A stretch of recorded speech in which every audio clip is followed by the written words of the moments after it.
So article 23 जो है वो प्रोहिबिशन कहता है अगेंस्ट एक्सप्लॉइटेशन। 23 24 इसके बारे में है।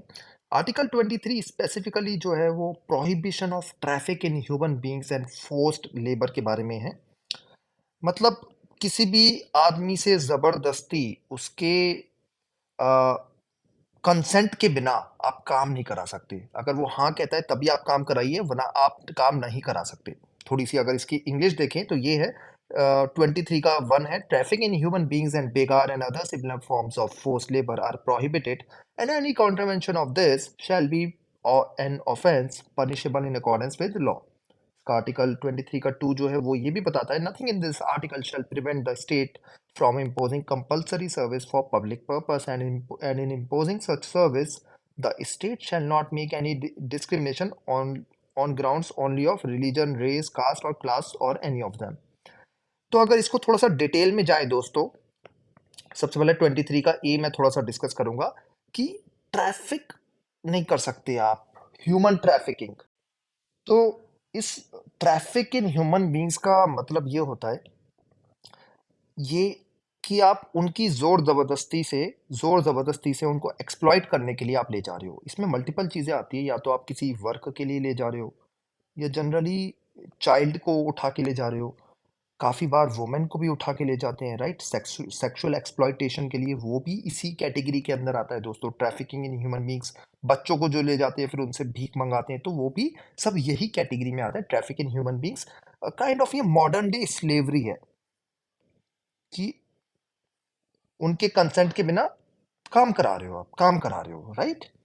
उसके बाद कुछ वर्ड लिखा है बेगार। बेगार जो होता है दोस्तों, इसका सिंपल मतलब ये है कि बिना पैसे दिए आप उनसे काम कराना। बिना पैसे दिए आप अगर काम करा रहे हो किसी से, तो वो बेगार की कैटेगरी में आता है। और इसमें अगर हम और भी आगे देखें तो यहाँ लिखा हुआ है other forms of forced labour. Forced, जैसे आपने सुना होगा, काफी जनरेशन से लोग नौकर बने हुए हैं, उनको कोई काम नहीं करा रहे, उनको कोई पैसा नहीं दे रहे, घर में वो बैठे हुए हैं, बस उनको खाना पीना देते हैं। दोस्तों ये भी अलाउड नहीं है as per article 23A। I hope मेरे पॉइंट्स आपको क्लियर हो रहे होंगे कि जनरेशन से लोग जो हैं वो खेतों में काम कर रहे हैं। हाँ, उन्हें खाना पीना दे देते हैं, ख्याल रख लेते हैं, कोई घर में छोटी सी जगह पे रख भी देते हैं उन्हें, लेकिन पैसे नहीं देते, तो वो भी प्रोहिबिटेड है। एंड एनी कॉन्ट्रवेंशन मतलब उसका उल्लंघन of this provision shell be an offence punishable in accordance with law.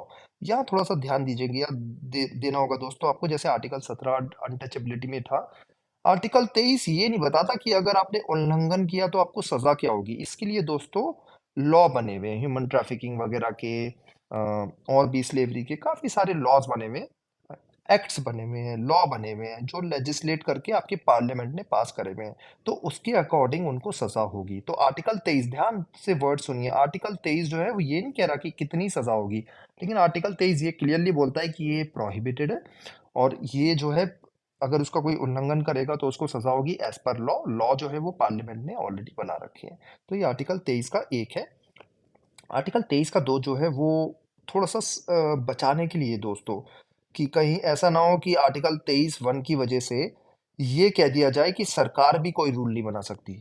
अभी मैं और इस चीज़ को क्लियर करता हूँ, पहले इसकी थोड़ी सी इंग्लिश में जाते हैं। Nothing in this article shall prevent the state from imposing compulsory service for public purpose and in imposing such service the state shall not make any discrimination on grounds only of religion, race, caste और class और any of them. Article 23 का 2 ये कह रहा है, या 23 का second sub clause जो है वो ये कहता है कि कंपलसरी सर्विस रख सकती है सरकार। फॉर एग्जांपल, जस्ट एक एग्जांपल ले लेते हैं, लेट्स से भूकंप आ गया और पूरा देश में काफ़ी सारी तबाही बच गई, तो सरकार ने एक लॉ पास करा, इमरजेंसी लॉ, 3 से 6 महीने के लिए, कि सब लोगों को पब्लिक सर्विस के लिए काम करना पड़ेगा, कि थोड़ा थोड़ा एक एक दो दो घंटे बैठाइए और लोगों के लिए मदद करिए। या कोई देश पे और कोई आँच आ गई, या और भी कोई चीज़ हो गई कि हाँ जी, आप जो है कोई मिलिट्री सर्विस में हमें साथ दीजिए, क्योंकि यंग पॉपुलेशन को बोल सकते हैं कि भाई 19 से लेके 36 तक के जो लोग हैं एज के, वो सब मिलिट्री सर्विस में कुछ ना कुछ हेल्प करेंगे, क्योंकि हम हमारे पे किसी ने अटैक कर दिया, लेट से चाइना ने अटैक कर दिया है। तो सरकार ऐसे लॉ बना सकती है। आप ये नहीं कह सकते सुप्रीम कोर्ट में कि ये उल्लंघन है आर्टिकल 23 के 1 का। आई होप मेरे पॉइंट्स आपको क्लियर हो रहे होंगे। नहीं क्लियर है तो कमेंट सेक्शन में लिखिए या वीडियो को फिर से पीछे करके देख लें, क्लियर हो जाएगा कि आर्टिकल 23(2) के हिसाब से सरकार जो है वो compulsory service for public purpose कर सकती है, लेकिन उसमें कभी भी वो डिस्क्रिमिनेट नहीं करेगी रिलीजन के बेस पे कि ये बोले कि मुसलमानों को या सिख को नहीं देंगे या किसी रेस को नहीं देंगे या किसी कास्ट बोले शेड्यूल कास्ट या लोअर कास्ट कुछ बोल दें कि इनको हम नहीं डालेंगे, या कोई क्लास को भी नहीं कर सकते या एनी ऑफ देम उनको आप डिस्क्रिमिनेट नहीं कर सकते। ध्यान दीजिए यहाँ पे ना जेंडर वर्ड नहीं लिखा हुआ, ठीक है? तो जेंडर वर्ड नहीं लिखा हुआ तो मे बी उसको डिस्क्रिमिनेट किया जा सकता है कि बोले कि सिर्फ मेल जो है वो सिर्फ करेंगे सर्विसेज, है ना? तो ये है आर्टिकल 23 का 2। आप उसको ये नहीं बोलोगे कि सरकार जो है वो भी बेकार करा रही है ना? सरकार में भी बोल सकती है कि सबको सर्विस देनी होगी और हम इसके लिए कुछ भी पेमेंट नहीं करेंगे, या सरकार कह सकती है कि हम थोड़ी सी कुछ पेमेंट कर देंगे, आपको देश के लिए करना पड़ेगा। तो ये आर्टिकल 23 है। 23 और 24 ये दोनों आर्टिकल जो है वो कैटेगरी में आते हैं, राइट अगेंस्ट एक्सप्लॉइटेशन। सबसे पहले हमने दोस्तों हमने कैटेगरी पढ़ी थी इक्वालिटी की, जो हम ऑलरेडी देख चुके हैं, जो हमने 14 से लेके 18 तक देखा था। उसके बाद जो है वो फ्रीडम के आते हैं, फ्रीडम के स्टार्ट हुए थे 19 से लेके 22 तक। अब दोस्तों आपके एक्सप्लॉइटेशन के हैं articles, right against exploitation, against है ना, जिसमें 23 और 24 आते हैं।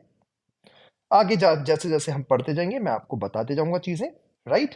आई होप ये कैटेगरीज आपको क्लियर हो गई होंगी। टोटल 6 कैटेगरीज हैं भारत के फंडामेंटल राइट्स की, और एक एक आर्टिकल आपको क्लियर होना चाहिए वर्बैटिंग के साथ। इसको आई होप आपको अच्छे से पढ़ लेना एक बार इसके स्टेटमेंट्स फिर से, स्पेशली 23 का 1 और यूपीएससी में भी अगर कभी क्वेश्चन आते हैं तो आपको इसके बेसिस पे आप आंसर दे पाओगे। स्लेवरी भी इसमें अलाउड नहीं है।